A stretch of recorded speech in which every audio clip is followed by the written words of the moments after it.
Hello guys, welcome to my YouTube channel जिसका नाम है वी आर सिविलियंस।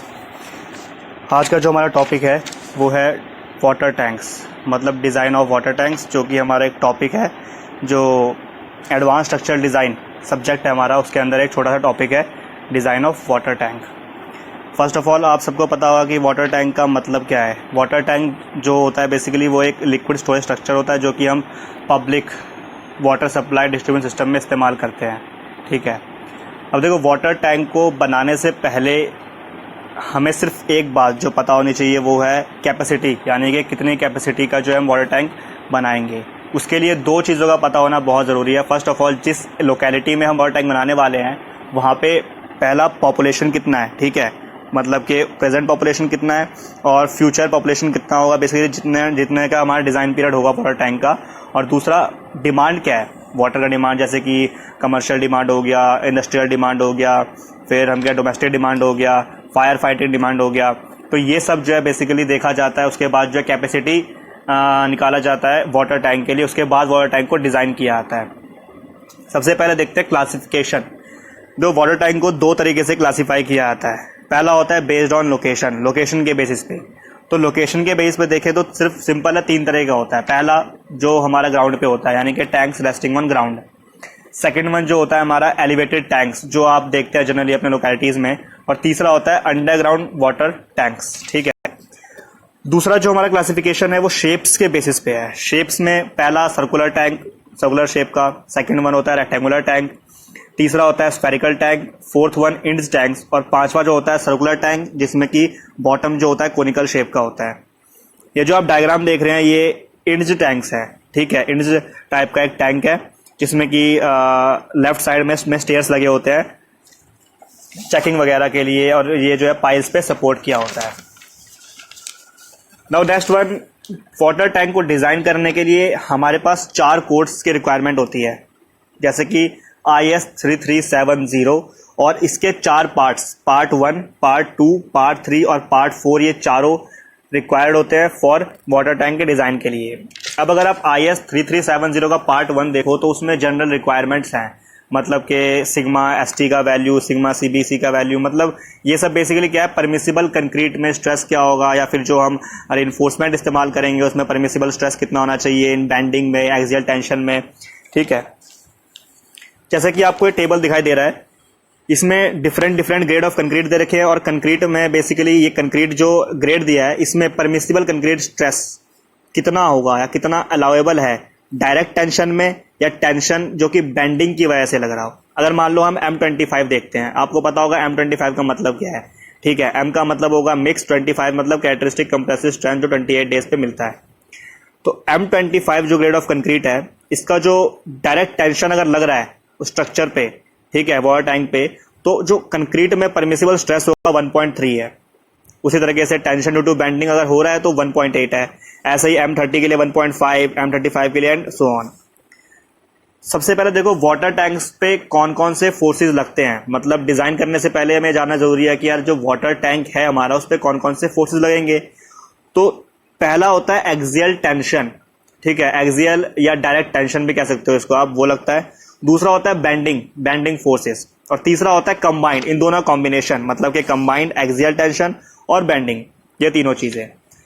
अब देखो ये जो सिग्मा वगैरह की वैल्यू जो है ये आपको IS 3370 के पार्ट 1 में मिल जाएगा, तो आपको वहां से देख लेना। और ये जो कोड जो होता है बेसिकली ये मतलब कि अलाउ किए जाते हैं एग्जाम्स में, एग्जाम सेंटर पे ये प्रोवाइड भी किए जाते हैं। जैसे कि हम पहला न्यूमेरिकल देखते हैं, इसमें क्या है, जो मेंबर है हमारा वाटर टैंक्स का, जो वाटर टैंक के जितने मेंबर है उस पर सिर्फ और सिर्फ एक्सियल टेंशन लग रहा है, बेंडिंग नहीं लग रहा, मतलब डायरेक्ट टेंशन लग रहा है। अब इसमें क्वेश्चन कहता है कि हमें डिजाइन करना है एक section two resist a direct tensile force of 150 kilo Newton पर मीटर विड्थ। और हमें गिवन है कि हमें M30 कंक्रीट यूज करना है और Fe 415 ग्रेड ऑफ स्टील का यूज करना है। ठीक है, तो जैसा कि जो चीजें गिवन है वो पहले लिख लेंगे। जैसे सिग्मा CT मैंने अभी आपको बताया इससे पिछले स्लाइड में कि M30 कंक्रीट अगर है और एक्सियल टेंशन लग रहा है तो परमिसिबल कंक्रीट स्ट्रेस कितना होगा, 1.5 MPa होगा। और एक बात ध्यान रखना, अगर Fe415 ग्रेड ऑफ स्टील इस्तेमाल कर रहे हैं तो सिग्मा एस टी का वैल्यू 130 होगा, लेकिन अगर हम Fe250 इस्तेमाल करते हैं, माइल्ड स्टील इस्तेमाल करते हैं, तो सिग्मा एस टी 115 MPa होगा, यानी कि 115 MPa, 115 MPa। इसके बाद हमें निकालना है मॉड्यूलर रेशियो। ठीक है, दो पहले तो जो चीजें गिवन है वो लिख लेना चाहिए। इसके बाद निकालना है modular ratio. Modular ratio formula पता है आपको, m = 280/3 सिग्मा CBC। अब सिग्मा CBC की वैल्यू तो आपको पता ही है, जो आप IS 415 जो आपने यूज किया होगा RCC में, जो कोड था हमारा IS 456, उसमें टेबल है, उसमें हमारा जो वैल्यू गिवन है ये। ठीक है, M20 के लिए, 25 के लिए, 30 के लिए सब गिवन है। तो इससे हमारा जो वैल्यू आ रहा है 9.33, हम इसको अप्रॉक्स 9 लेके चलते हैं। इसके बाद हमें निकालना है नेक्स्ट स्टेप में एरिया ऑफ टेंशन स्टील, यानी कि इस पे एक्सियल टेंशन लग रहा है। अब हम जानते हैं कि कंक्रीट क्या है, कंक्रीट जो होता है हमारा वीक होता है टेंशन में और स्ट्रांग होता है कंप्रेशन में। तो इसीलिए क्या करते हैं, हम टेंसाइल रेनफोर्समेंट का इस्तेमाल करते हैं। तो अगर रेनफोर्समेंट हम प्रोवाइड कर रहे हैं, टेंशन स्टील प्रोवाइड कर रहे हैं उस एक्सियल टेंशन को रेजिस्ट करने के लिए, तो कितना एरिया होना चाहिए। जैसे कि हमें टेंसाइल फोर्स गिवन है, डायरेक्ट टेंसाइल फोर्स कितना लग रहा है, 150 kN/m विड्थ लग रहा है, तो वो गिवन है, और सिग्मा एस टी हमें पता है 130, तो उससे हम निकाल लेंगे T by sigma S T से एरिया ऑफ टेंशन स्टील। कितना आ रहा है हमारा 1150 mm²/मीटर। ठीक है, ये हमारा वैल्यू आ रहा है। अब हमें निकालना है ए इक्विवेलेंट, एरिया ऑफ इक्विवेलेंट। ठीक है, जैसे कि आपने देखा होगा कि जो हमारा कोई भी मेंबर होता है उसको दो जोन में डिवाइड किया जाता है। एक तो होता है हमारा कंप्रेशन जोन, एक होता है हमारा टेंशन जोन। न्यूट्रल एक्सिस के ऊपर वाला एरिया हमारा कंप्रेशन जोन कहलाता है और नीचे वाला एरिया टेंशन जोन कहलाता है। ठीक है, तो आपने जो है वर्किंग स्ट्रेस मेथड में इक्विवेलेंट एरिया भी निकाला होगा। ठीक है, अब देखो जनरली तो हम लिमिट स्टेट मेथड का इस्तेमाल करते हैं, लेकिन जो वाटर टैंक वगैरह है या फिर जो लिक्विड स्टोरेज स्ट्रक्चर है उसमें हम लिमिट स्टेट के साथ साथ आज भी वर्किंग स्ट्रेस मेथड का इस्तेमाल करते हैं। और जो एसएससी जो एग्जाम वगैरह होता है, मेंस वगैरह, उसमें क्वेश्चन जो आता है उसमें वर्किंग स्ट्रेस मेथड पे भी आता है। उसमें क्वेश्चन में लिखा हुआ होता है कि इसको मतलब डिजाइन करना है वर्किंग स्ट्रेस मेथड से या फिर लिमिट स्टेट मेथड से, दोनों मेथड करना है यहाँ पे। ठीक है, तो अब हमारा नेक्स्ट स्टेप क्या है, हमें निकालना है ए इक्विवेलेंट के थ्रू डी की वैल्यू निकालनी है। डी मतलब थिकनेस, जो मेंबर है बेसिकली हम डिजाइन कर रहे हैं, तो डिजाइन करने में क्या डिजाइन है, पहले थिकनेस देंगे, थिकनेस कितना होगा, विड्थ तो हमने 1 मीटर एज्यूम कर रखा है, उसके बाद हमने एरिया ऑफ टेंशन स्टील पहले निकाल लिया है। तो अब इसके थ्रू हमने क्या किया, हमने डी की वैल्यू निकाली। ये फॉर्मूला आपका जो है कोड में गिवन है, अगर आप कोड देखेंगे आया 3370 का पार्ट 1, तो उसमें आपको ये फॉर्मूला गिवन मिलेगा। इसके थ्रू जो है हमने डी की वैल्यू निकाली, डी हो गया हमारा 91 mm। ठीक है, लेकिन हमने इसको अप्रोक्सीमेटली होल नंबर जो है हमारा वो 100 mm लेके चल रहे हैं। अब करना क्या है, देखो दो तरीके से जो है बेसिकली इसमें रेनफोर्समेंट प्रोवाइड किया जाता है। तो एक तो हमारा होता है मेन रेनफोर्समेंट और एक होता है हमारा सेकेंडरी रेनफोर्समेंट। ठीक है, मेन रेनफोर्समेंट का काम क्या होता है, जो उस पर लोड लग रहा है, एक्सियल टेंशन लग रहा है, उसको रेजिस्ट करना। और जो हमारा सेकेंडरी रेनफोर्समेंट जो होता है उसका काम होता है हमारा जो श्रिंकेज जो होता है बेसिकली और टेम्परेचर जो होता है उसकी वजह से जो चेंजेस आ रहे हैं उसको रेजिस्ट करना। ठीक है, तो हमने क्या किया इस केस में, मेन रेनफोर्समेंट में हमने 10 mm के बार्स प्रोवाइड किए हैं, 125 mm सेंटर टू सेंटर हमारा स्पेसिंग है। ठीक है, तो टोटल स्टील जो हम प्रोवाइड करेंगे कितना होगा ऑन ईच साइड, देखो हमने ऊपर लिखा है ऑन ईच फेज, इसलिए 2 से मल्टीप्लाई किया है। सिंगल फेज के लिए 628 हो जाएगा, लेकिन 2 फेज के लिए 2 से मल्टीप्लाई कर देंगे तो 1256 mm² हो जाएगा।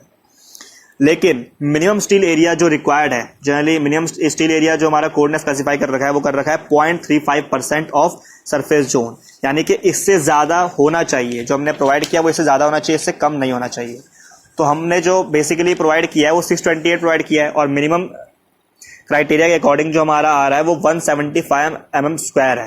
तो इससे ज्यादा हमने प्रोवाइड किया, यानी कि हमारा ये करेक्ट है, हमने जो रेनफोर्समेंट प्रोवाइड किया है सही प्रोवाइड किया है।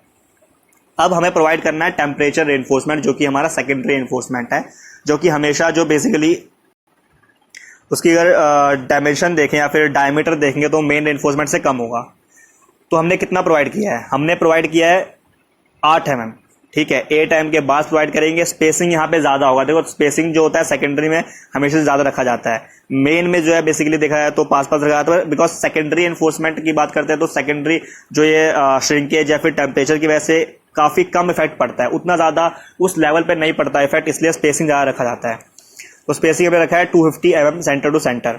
ठीक है, तो टोटल स्टील कितना हो गया? टोटल स्टील अगर हम देखें तो सेकेंडरी इन्फॉर्स में टोटल स्टील कितना हो गया?